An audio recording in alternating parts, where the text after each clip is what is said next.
welcome to Ecoholics. In this video, we are going to uncover the 5 important strategies to crack the RBI Grade B DEPR examination. So, let's begin. RBI Grade B DEPR examination is an exam important for all the economics candidates who have done their post-graduation in economics or finance or similar subjects and who are aspiring to be future policy makers.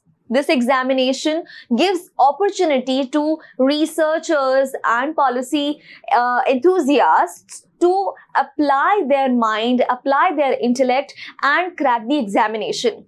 So, to crack the examination, you require a certain route plan, and today we are going to discuss that route plan with you. So, let's understand the strategies. The very first strategy for this examination is to set clear goals. Whenever you go on a trip, what you do, the first thing that you do is to understand, okay, I'm going to go to New Zealand, I'm going to go to Ladakh, I'm going to go to a certain part of the world.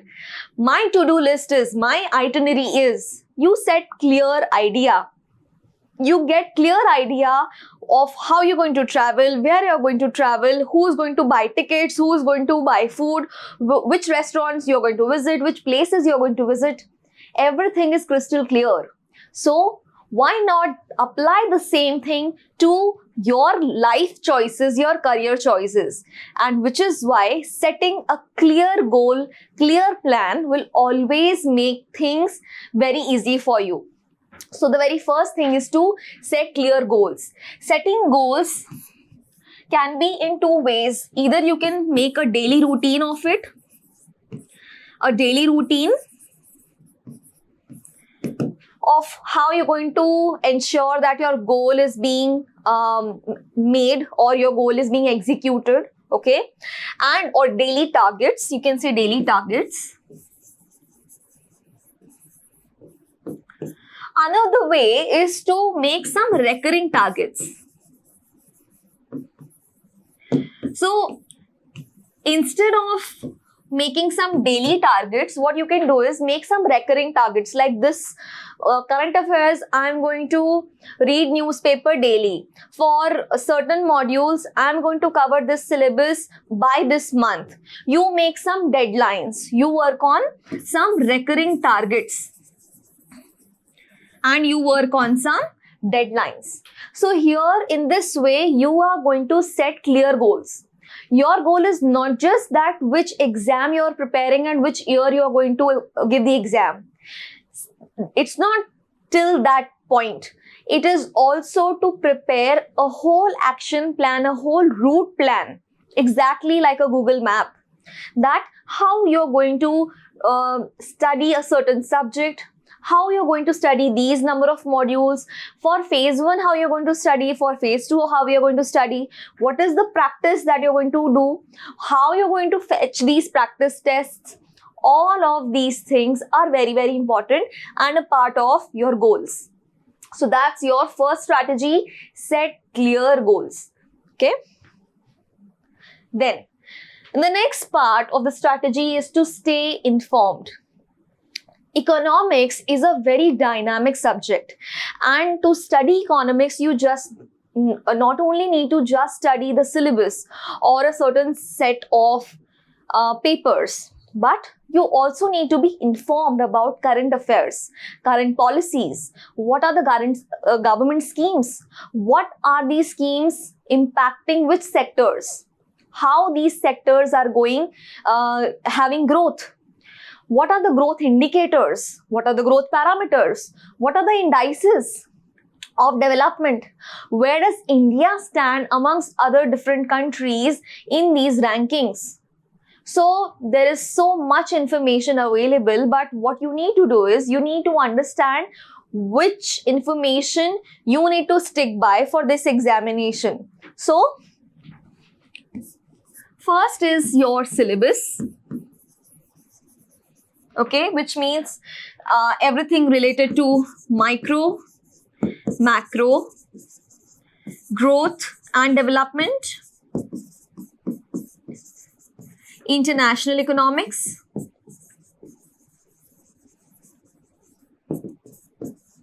environmental economics, public finance or public economics, quantitative economics, which includes mathematics, statistics, mathematical economics, statistics and econometrics, and of course, Indian economy.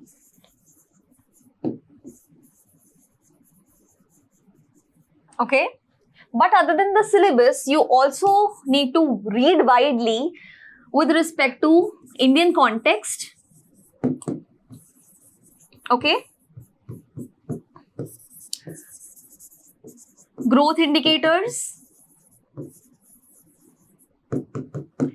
indices, the development indices like HDI, PQLI, gender inequality index, okay, innovation index, business innovation index, professional indexes about purchasing, selling, industries, industrial sector growth. Okay, so these indices, reports which come either weekly, monthly, or even annually. Okay. Now, if you look at this information, you will be saying that, oh my God, this is so much of information that I have to read. But like in the previous video where I told you how you need to make a daily routine plan. If you stick to that plan, you will accomplish everything like a piece of cake, right? So that's your strategy number 2. Then, the next strategy is to practice discipline. This is the most important part of the examination, that consistency is not a miracle. And miracles don't happen in a day. Whether it is a person, a sports person or an Olympics athlete who has done a javelin throw or a certain sport or a high jump or a long jump and they won. They did not win because that was a miracle or they were great, intelligent and so magnificent. Yes, they were. But more importantly, they were highly disciplined. Probably that javelin throw or that strike, the badminton strike or the longest jump ever was recorded was their 100th jump or 100th javelin throw. Probably they have practiced thousands of times before. They have performed the same athletic activity or sports activity or performance 100 of times while in their rehearsals, while in their practice sessions, while in their exercises. So whenever you see a successful person, a successful topper and hear them, don't just look at it as a motivational, thing. But you also look at their backstory. You also look at what the struggle would have been. And you also look at the discipline that they had in them. So consistency is the key. If you are practicing the discipline, and discipline is nothing which cannot be learned or it comes from by birth. It's not like that. It can be learned and you can practice it and you can own your own ship and you can always take charge of your actions. Time will never fly by erratically if you are the pilot of your life. So which is why practicing discipline is very, very important for your consistency, for your success. Then the next strategy that comes by is positivity. The last but not the least, we talk about positivity. The reason why we talk about positivity is not just because mental health and everyone is talking about mental health and mental peace, but for preparing for any difficult competitive examination, while you drain yourself into that examination, you always should know that one day you have to be there in the examination hall. If you are not fit that time during your performance, whether it is your mind or body, if you're not fit, you will just not be able to perform your best. So to do your best, you need to have some mental peace and some physical attention.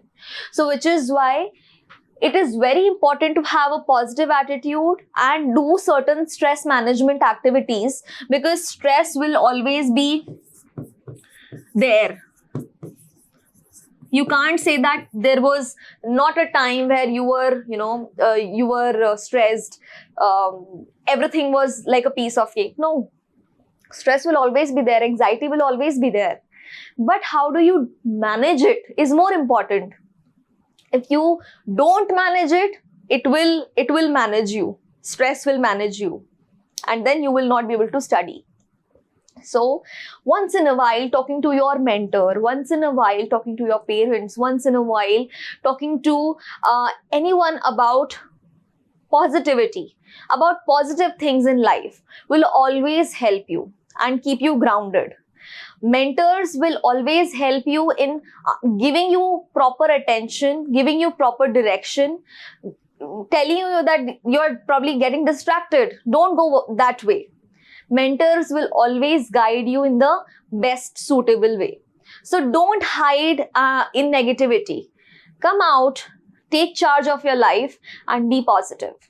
So these are very important 5 strategies that you need to pay attention to. After practicing discipline and successfully maintaining consistency, the 4th point or 4th strategy is to develop analytical skills. How do you develop analytical skills? Analytical skills do not get developed only if you read or only if you write answers.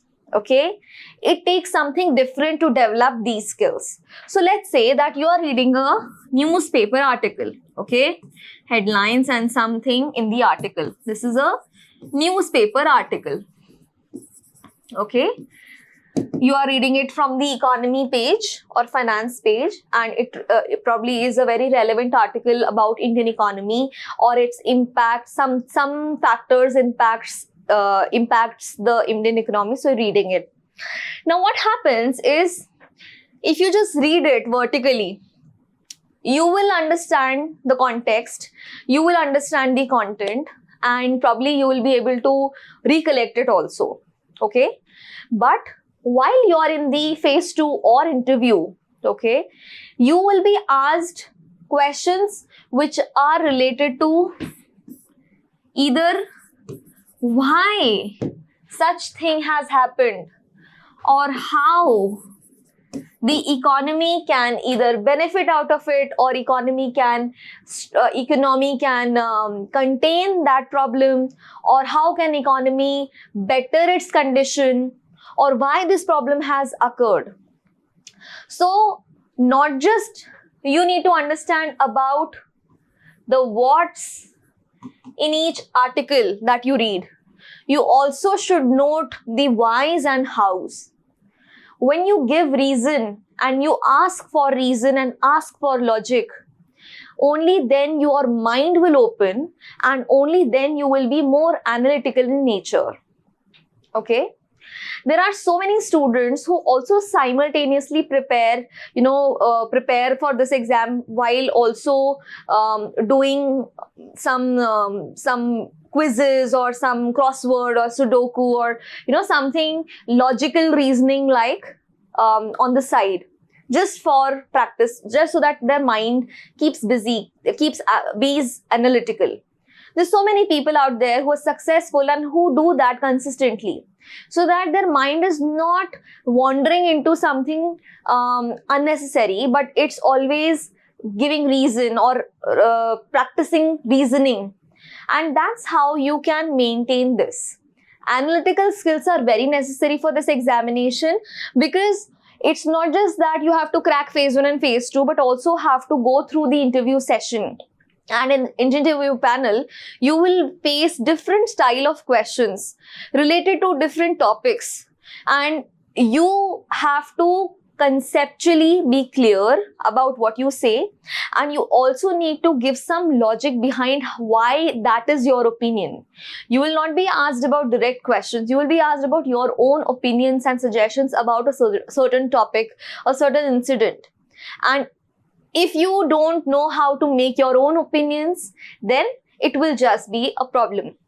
So this is a beautiful way in which you can strategize and practice to hone yourself analytically, right? And now let's move on to the fifth point. And so these were the 5 important strategies to crack RBI Grade B DEPR examination. This examination will give you an edge into policy making and give you great opportunities in economics. So if you are a student of economics, aspire for this examination, because this will teach you so much more about economics and about Indian economy and policy making and research. So for more such informative videos, stay tuned to Ecoholics.